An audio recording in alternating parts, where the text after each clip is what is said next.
जायदाद की कीमत को मार्केट रेट के करीब लाने के लिए फेडरल बोर्ड ऑफ रेवेन्यू ने 56 शहरों में प्रॉपर्टी वैल्यूएशन की शरह 80% तक बढ़ा दी है। नई कीमतों का इतलाक 1 नवंबर से होगा।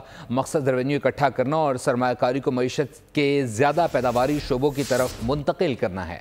FVR ने 56 शहरों में जायदाद की कीमत 80% तक बढ़ा दी। कीमतों पर नजरसानी का मकसद रेवेन्यू इकट्ठा करना और सरमायाकारी को मईशत के ज्यादा पैदावारी शोबों की तरफ मुंतकिल करना है।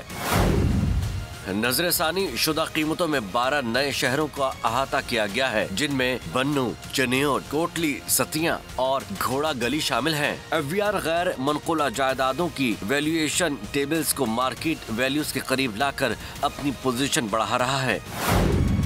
आलमी बैंक की एक रिपोर्ट में तखमीना लगाया गया है कि पाकिस्तान जायदादों की खरीदो फरोख्त से 600 अरब रुपए से 700 अरब रुपए तक टैक्स इकट्ठा कर सकता है। ताहम टैक्स ओहदेदार असल वसूली तकरीबन 200 अरब रुपए होने का अंदाजा लगाया गया है। हुकूमत पहले ही मौजूदा बजट में रियल एस्टेट सेक्टर पर मुतअद्दिद टैक्स को नाफिज कर चुकी है। सब्सक्राइब करें और बेल दबाएं ताकि कोई खबर रह न जाए।